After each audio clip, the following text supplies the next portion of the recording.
Hi, this is Dr. Brad Makimo with Southernmost Foot and Ankle Specialist and UrgentFootCare.com. Today we're going to talk about plantar fasciitis and Achilles tendonitis, both sources of heel pain.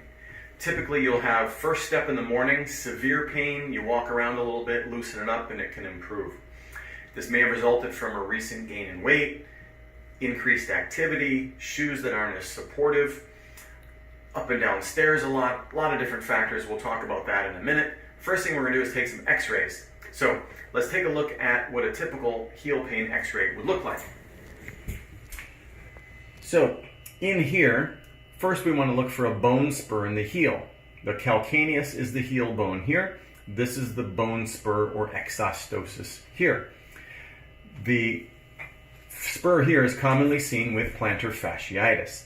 The spur here is commonly seen with Achilles tendonitis. What happens here is the fascia is pulling and causing micro trauma, and it heals with more bone being laid down, causing a spur. Or the same with the Achilles tendon back here. We'll also look for a fracture or tumor in the bone. None are seen here. Very rare to see that. The arch here is falling, should be up here, and we'll talk about that later, how that relates to excess pronation or a flexible flat foot. So let's come over here and take a look at this diagram of the same view as we did with the x-ray. And this is the plantar fascia here. This band comes in and attaches right here. That's where that spur had formed. The Achilles tendon comes in and attaches here to the calcaneus or heel bone. So the problem again, tightness of the fascia, tightness of the Achilles causing micro trauma and forming a spur here or here, but it's not the spur that's painful, it is the inflammation associated with these micro tears. So inflammation here or inflammation here. So we're going to talk about treatment options next. So for treatment, we have several things. We're going to run through all of them. The latest is the FDA has approved a red laser therapy, the FX635 from Erconia. We are seeing several weeks faster healing with this laser.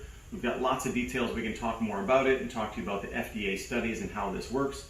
But this is significantly improving our healing time with plantar fasciitis and significant reduction in pain. Next, we're going to show you interferential therapy. Interferential therapy is electrical nerve and muscle stimulation to reduce pain and inflammation, also to stimulate the tissues. We'll put these electrodes on like this and turn up the sensation for this continued treatment. Next, we'll show you some ultrasound treatment. Next is ultrasound therapy. This is a therapy in which we're applying sound waves, ultrasound waves, creating a deep tissue massage, which is stimulating the tissue to heal, bringing blood flow to the area, and also helping to break up scar tissue. Next, we're going to look at taping. So with taping of the foot, we're going to put layers of tape to support the edges, support the arch as well. Basically, this is creating a sort of a sample of what we're going to talk about in a moment about orthotics and controlling the motion of the foot. So the tape is a way to truly control it and allow the fascia to rest and to heal. Typically the taping is something we're doing after the therapy is done. You can keep the tape on for 3 to 5 days. You have to keep it clean and dry, but it's truly going to let the fascia rest. Now we're going to talk about one of the most important items is orthotic arch support. So orthotics, the arch support is key to this. We talked about the fascia collapsing down, and think of the band underneath here. We need to stop this motion from happening or the fascia is taking all of the load. Different types of orthotics.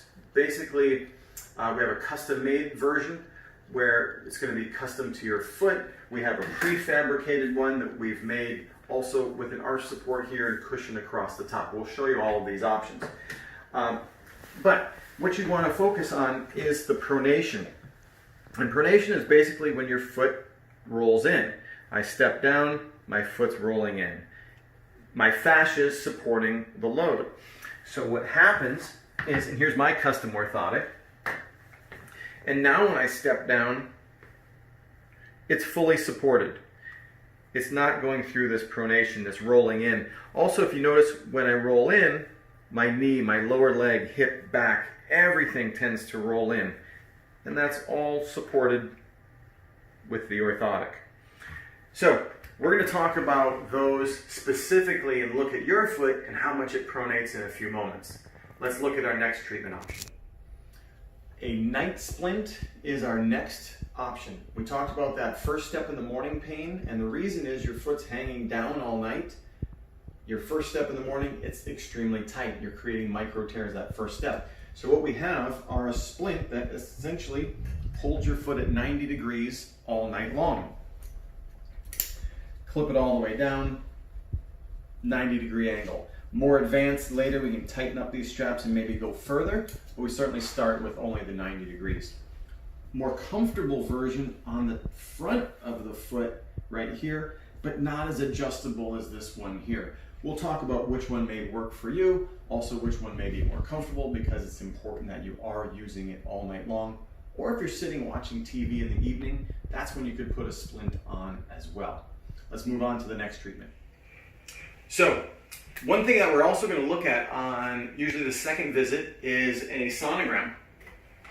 And we have a sonogram here, and basically we're going to take and scan your fascia and look at how it compares. Normal 3 millimeters of thickness. We're going to see how yours compares to normal, how it compares to your opposite foot. It's basically going to give you a prognosis of how bad it is and when this is going to get better. So, some final treatment options that we have. Anti-inflammatory, we're talking about anti-inflammatory medications. Cortisone shot if there's a severe inflammation and what that can do for you as well. Ice, it's an inflammation, and ice pack's always a good idea at the end of the day when you get off your feet. We're going to have you do stretching. We've got a whole list of stretching exercises for you. Very important to do that. 20 times a day if you can. Lots and lots of stretching. Proper shoes are important as well to go with the arch support. I can't stress it enough. Flexibility's got to be there, stretching, but also then augmented with the arch support and the proper shoe to go with it. We have a list of shoes for you. Also, bring in your shoes, sandals, whatever you wear, and I'll tell you what's good, what's bad. They may be a major cause of it. You may have something that's decent already. So, to sum it up, stretching, arch support, physical therapy, the laser can really advance your healing. Putting some tape on there for ultimate support will keep you functional. You can keep doing what you need to do. So, ask questions. We're going to go over all of this with you in a minute after we look at the x-rays. So, I hope your foot feels better soon.